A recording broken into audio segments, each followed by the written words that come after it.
Ha finalizado la legislatura 62 en las cámaras de diputados y senadores y yo creo que es un buen momento para hacer un recuento de avances y pendientes.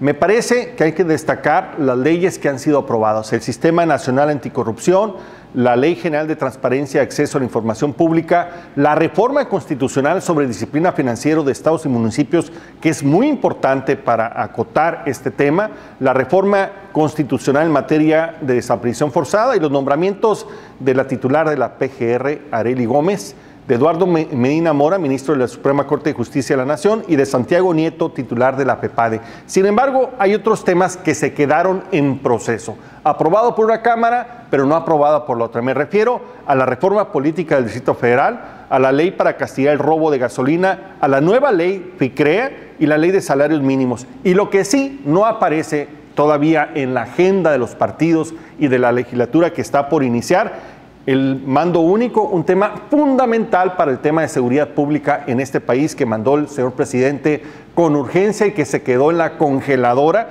la Ley General de Aguas y el nombramiento del magistrado del TRIFE, mucho más importante este último por la coyuntura. Estamos finalizando un proceso electoral que seguramente se va a judicializar y que va a ser requerido, pues, este nombramiento que ya no se dio. Muy bien, vamos a platicar sobre este tema más ampliamente aquí en su programa Los Opinadores.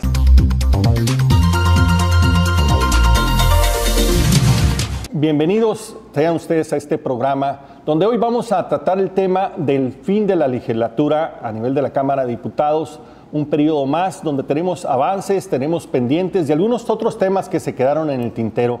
Y para ello, el día de hoy hemos invitado, y agradecemos mucho porque es una distinción, a los dos senadores por Sonora, por el Partido Acción Nacional. Me refiero a Héctor Larios y Francisco Búrquez. Muchas gracias por acompañarnos. Gracias, Marco. Gracias a ti. Muy buenas tardes, y pues somos senadores, desayunadores y comedores, Héctor y yo, ¿verdad? Muy bien, muy bien, muy bien.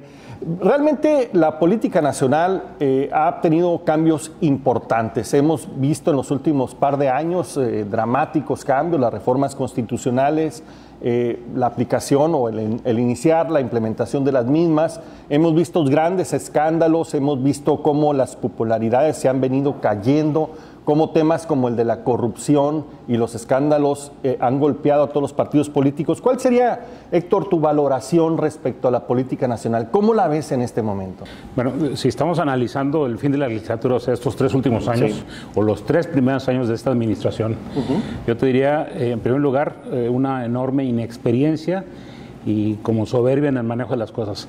Mira, en diciembre, cuando tomaba posesión, el nuevo secretario de infraestructura urbana y declaró que ya no iban a cometer los errores del sexenio pasado y que no se iba a financiar vivienda horizontal, solamente vertical. Y lo mismo, alguien que no tenía ninguna experiencia con la vivienda. Y lo mismo el director del Infonavit dijo que no se iba a dar un crédito más en vivienda horizontal. ¿Qué pasó? Que había una cantidad enorme de fraccionamientos en desarrollo en el país. Como ya no se iban a poder individualizar con créditos y había inventarios de tierras, pues al final del día, no te hago cuento largo, quebraron las 6 más grandes. Colapsó. El año siguiente, el primer año de gobierno, la construcción bajó 7.5%. Y al siguiente año volvió a bajar como 4%. Cuando uno dice, ¿por qué le ha ido tan mal a la economía? Por decisiones tan absurdas y tan torpes como estas, que le dieron en la torre a una industria que es la madre de la economía en muchísimos sentidos. Pero así como está en materia de vivienda, Pancho seguramente referirá ahorita, en materia fiscal han cometido una cantidad de errores terribles. Yo nomás refiero ahorita en Sonora, por ejemplo, cualquiera que agarre las estadísticas de la producción minera, cómo ha venido bajando. ¿Por qué? Porque las empresas pues, son multinacionales y tienen en Perú y tienen en Estados Unidos y tienen en otros países. ¿Competitividad? Y entonces si perdimos competitividad, pues lo producen en otro lado. No hay ningún problema. Tan fácil como eso. Y nosotros perdimos esa capacidad.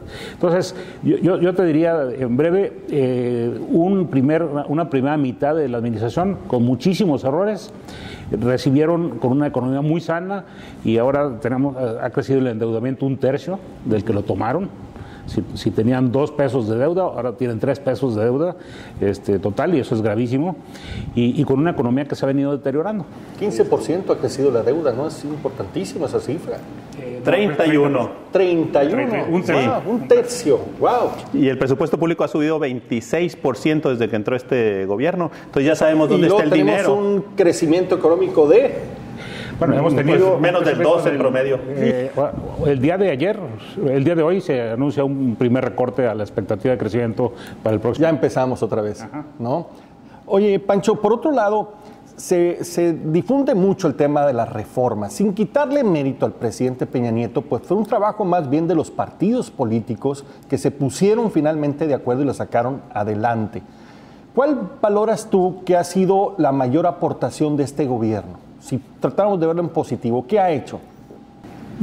Pues si le abonamos como parte a este gobierno del Pacto por México, pues yo diría que la reforma energética. Okay. Esa probablemente sea una de las principales. Después de ella, diría que fue la reforma en telecomunicaciones, dada la importancia que tienen las telecomunicaciones hoy en día, a pesar de que se mantuvo y se conservaron privilegios para el monopolio de la opinión pública, en este caso de la televisión. ¿Verdad? Le faltó, pero digo, son pasos importantes. En este caso, lo que es telefonía se entró muy a fondo, y en el futuro vamos a ver mayor competencia, más libertad para y oportunidad para los ciudadanos de elegir. Pero los errores? Los errores, pues yo veo que los que sí sabían gobernar no saben. Ya vamos a la mitad del gobierno, casi 3 años, y no tienen idea de cómo se gobierna un país en libertad. En materia económica prácticamente se nos fue el sexenio ya. Es muy difícil recuperar tasas interesantes de crecimiento. Creían que el presupuesto público iba a mover a México, que Peña Nieto iba a mover a México, y resulta que ahora pues los polos están dispersos y necesitamos sistemas mucho más abiertos, más basados en empoderar al ciudadano que empoderar a los políticos, que el ciudadano tenga el dinero. El dinero lo necesitamos en los bolsillos de la gente, no en los bolsillos de los gobernantes. En fin, Héctor nos decía pues todas estas dificultades que está teniendo la economía, y lo social pues es económico, y cuando la economía no funciona, lo social no funciona, y el empleo no lo generan los gobernantes, ni los gobiernos, ni el presupuesto público, lo generan las inversiones. Pancho, tú has sido muy crítico sobre el tema de la reforma fiscal. ¿Qué nos puedes decir al respecto? Porque a la luz de los resultados, creo que el tiempo te ha dado la razón en tus críticas. Bueno, pues es eso precisamente. Para que haya economía, pues necesitamos que el dinero esté en los bolsillos de los principales consumidores, que son las familias, ¿verdad? Y así se desarrolla la economía interna. Y para que haya empleo y haya crecimiento necesitamos inversión. Entonces el dinero tiene que estar en los bolsillos de quienes invierten, las empresas. Esto pues no se ha dado. Una reforma fiscal que fue como una aspiradora que recoge los recursos, sube 26% el presupuesto público, o sea, el dinero en manos de los políticos desde que entró este gobierno. ¿Y qué pasa con el poder adquisitivo de la gente? Disminuye 5%. Entonces ya sabemos por qué hay problemas de crecimiento en nuestro país. En cuanto a competitividad, comparando el sistema fiscal de México contra el resto del mundo, perdimos 50 lugares por esa reforma fiscal y nos fuimos al lugar 110 de 144 países. Por eso están mal las cosas. Ahora, Héctor, pareciera ser que el margen de maniobra de este gobierno ya está muy limitado, ¿no? Digamos, invirtió todo su capital político con las reformas, vienen todos los escándalos y ahorita el margen de maniobra del presidente está muy acotado. Inclusive se habla de problemas dentro de su propio partido en cuanto al apoyo que se le brinda. Bueno, mira, yo tenía 3 comentarios. Sí. Primero, ciertamente ya se consumió la primera mitad del sexenio. El ánimo de la gente está negativo, eso lo miden todas las encuestas, los niveles de confianza. Sin embargo, sí pueden tomar algunas decisiones valientes si se quitan la soberbia, como echar para atrás a varios de los cambios fiscales que se hicieron. ¿Sí? Pancho decía, bajó el consumo de la gente, eso se mide. Las estadísticas de las ventas de ANTAD, de la Asociación de Tiendas de Autoservicio, tienen 3 años en que no han crecido ni siquiera al ritmo de lo que crece la población. Han bajado, Es decir, la gente a donde va a comprar su mandado, hoy gasta menos dinero. ¿Por qué? Porque parte del dinero se quedó en los impuestos. El gobierno sí podría dar un golpe de timón y eliminar varias de las reformas fiscales que puso, que sí dañan a la inversión y al consumo de la gente. Segundo, me parece que también tiene que dejar de hacer cosas cosméticas. Se hizo una reforma educativa para que los maestros se evaluaran y eso no está sucediendo. No está sucediendo, no se está aplicando en el país. Y tercero, me parece que ha habido un esfuerzo enorme por centralizar todo. Veníamos de un esfuerzo ya de 18 años de descentralizar, y hoy todo se centraliza. Hoy la nómina de educación, que tardó muchos años en descentralizarse, ahora se maneja desde el Distrito Federal.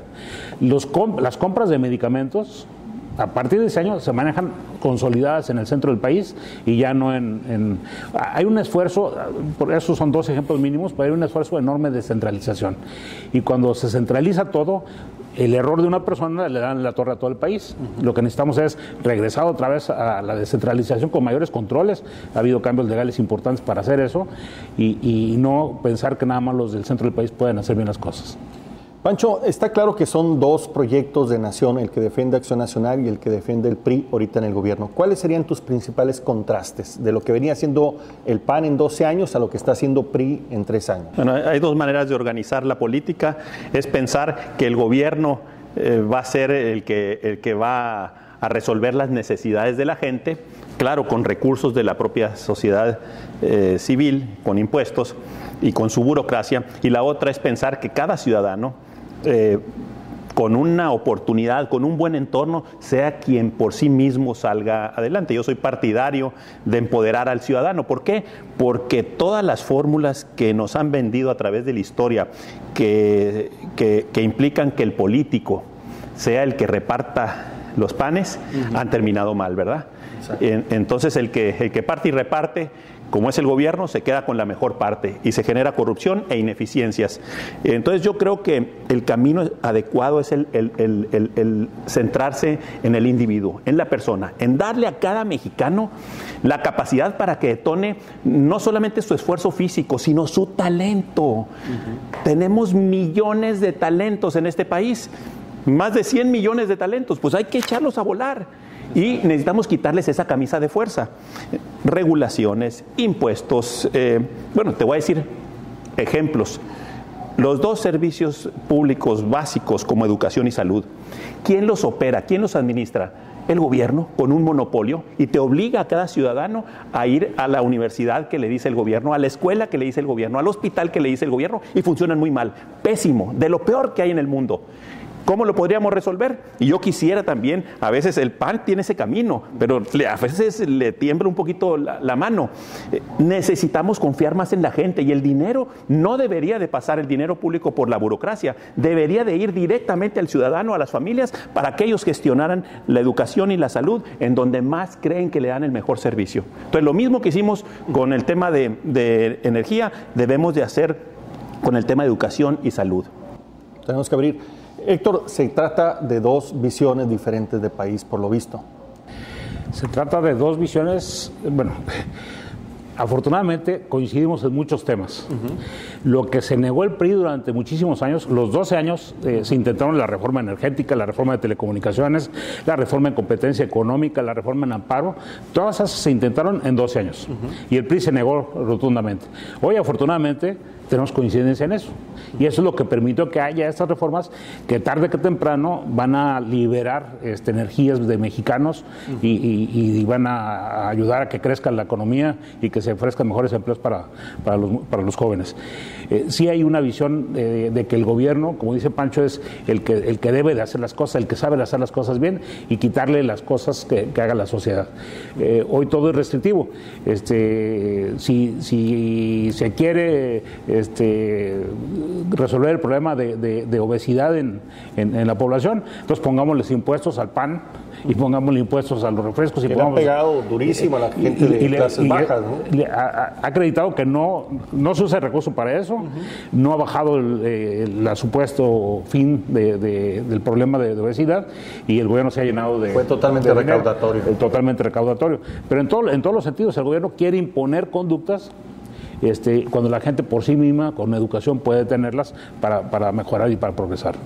Muy bien, estamos hablando sobre el proceso que acaba de terminar en la Cámara, termina una legislatura con los 2 senadores por Sonora, por el Partido Acción Nacional, Héctor Larios y Francisco Burke. Regresamos un momento más con ustedes.